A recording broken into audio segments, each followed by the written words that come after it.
Hello जी, अस्सलाम वालेकुम। क्या हाल है गाइस? उम्मीद है आप सब ठीक होंगे। अल्हम्दुलिल्लाह से जी मैं भी बिल्कुल ठीक हूँ। वेलकम है आपका न्यू व्लॉग में।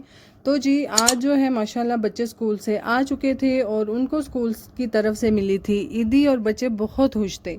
और और जी यही दिन होते हैं कि जिसमें बच्चे बहुत खुश होते हैं, एक्साइटेड होते हैं कि हमें स्कूल से छुट्टियां हो रही हैं और हम ईद मनाएंगे, नए कपड़े पहनेंगे। और ये मेरे हाल में हर बच्चे को ही खुशी होती है। तो खैर जी वापस आते हैं अपनी अफ्तारी की रूटीन पे, क्योंकि आज हमारा आखिरी रोज़ा था और रमज़ान जो है वो अलविदा हो चुका तकरीबन। क्योंकि आज जो है हमारी चांद रात है, तो यहाँ पर हम अफ्तारी बनाते हुए आखिरी रोज़े की, तो यहाँ पर मैं रूह अफ़ज़ा बना रही थी, साथ में हमने समोसे बनाए जो कि हमने फिलिंग तो रोल की बनाई थी, जो कि हमने समोसों में फिल करके तो समोसियाँ ही बना ली। तो खैर जी ये सारे काम साथ साथ होते हैं, कभी ऊंच नीच ज़िंदगी में लगा रहता है। तो साथ में हमने दाल बनाई थी और बर्गर बना रहे थे। दाल तो खैर खाई नहीं गई, वो तो इसी तरह से पड़ी है। और हमें तो पूरी उम्मीद थी कि सुबह जो है 30वां रोज़ा होगा, बहरहाल नहीं हो सका जी। ईद का ऐलान कर दिया गया और यहाँ पर हम बना रहे थे बर्गर, क्योंकि शामी कबाब पहले से ऑलरेडी घर में पड़े हुए थे और दूसरी जो चीज़ें थी वो भी तकरीबन थी। सिर्फ़ और सिर्फ हमने जो बर्गर के बन होते हैं वो मंगवाए थे। और यहाँ पर मैं उनकी प्रिपरेशन करते हुए, हमारी दाल भी आलमोस्ट बन के रेडी थी और ये सारी चीज़ें जी साथ साथ हमारी अफ्तारी तकरीबन तकरीबन रेडी थी। जो कि हमने अफ्तार किया रोज़े में रूह अफ़ज़ा और समोसों के साथ। अफ्तार करने के बाद जी फिर हमने जितना भी हमारा किचन का दूसरा काम था, बर्गर वगैरह, वो हमने अफ्तारी के बाद बनाया। और मोहम्मद का जी आज रोज़ा था, रखा तो अली ने भी था पर अली का आज चिड़ी रोज़ा। तो खैर यहाँ पर जी हम बर्गर की प्रिपरेशन करते हुए, जो कि हमने बना के फिर सबने खाए।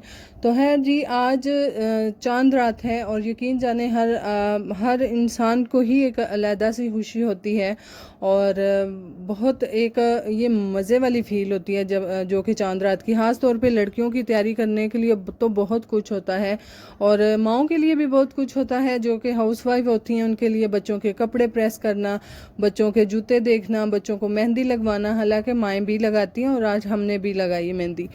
तो ये जी बहुत मज़े की फ़ीलिंग होती है। और घर में सुबह मीठे में क्या बनेगा, सवैयाँ बनेंगी, क्या बनेगा। और हमारे यहाँ गांव में तो ऑलरेडी बहुत से लोग जो हैं वो शाम में ही मीठा बना कर रखते हैं और हम भी मीठा शाम में ही बनाएंगे। और जी यहाँ पर भाभी बैठी थी इत्काफ, तो हर से मस्जिदों में ऐलान हो चुके थे कि सुबह ईद है। तो यहाँ पर मैंने सारे के सारे फूल जो थे वो अपने छाबों में डाल दिए ताकि उनके ऊपर फेंके जा सकें। बहरहाल घर वालों ने मना कर दिया। वो क्यों? क्योंकि ये भाभी ने कहा कि ये जो फूल होते हैं ना, जो कि पिंक वाले फूल होते हैं, वो इबादत करते हैं, दुरूशी पढ़ते हैं, तो इसलिए ये नहीं फेंकने चाहिए, तो ये मत फेंकें। तो वो हमने जी रख दिए। सुबह कब्रिस्तान जाएंगे, अपने हमारे जितने भी रिश्तेदार इस दुनिया से चले गए हैं उनके लिए दुआ करेंगे और उनकी कब्रों पे डालेंगे। तो है जी यहाँ पर भाभी को उठाया, बच्चों की कुछ पिक्स ली फूलों के साथ, सबको खड़ा करके तायम्मा के साथ सारी तस्वीरें लेने के बाद तायम्मा को जी, बच्चों की तायम्मा को हमने इत्काफ से उठाया। और बहुत मज़े वाली फील थी। बच्चे भी बहुत खुश थे और माशाल्लाह से आज भाभी भी उठ गए इत्काफ से और ईद की भी खुशी, चांद रात की भी खुशी, सारियां खुशियां इसी तरह से मिलजुल के इकट्ठी होके तो आई थी। और अल्हम्दुलिल्लाह इसको अच्छे से सेलिब्रेट भी करना चाहिए। और फजर यहाँ पर जी फूल की जो पत्तियाँ हैं उनको उठाते हुए और खेल रही थी अपने ही मज़े में। और यहाँ पर हमने कुछ जी फजर की पिक्स बनाई, कुछ वीडियोस बनाई, जो कि बहुत बहुत माशाल्लाह से उसकी प्यारी आई। और और जी फिर सबसे बड़ा लड़कियों का मसला कि अब जी चांद जो है नज़र आ गया है, अब हमने मेहंदी लगवानी है। तो हम फ़ौरन से हमसायों के घर चले गए, वहाँ पे जाके हम मेहंदी लगवाई। मैंने, सहर ने, शकीला फातिमा ने और भाभी ने मेहंदी लगवाई और हम आ चुके हैं घर। बाकी जी ये छोटा सा हमारा व्लॉग है, जिसको अच्छा लगता है काइंडली लाइक शेयर सब्सक्राइब कीजिएगा। दुआओं में याद रखिएगा, अपना बहुत सारा ख्याल रखिएगा जी। अल्लाह हाफिज़।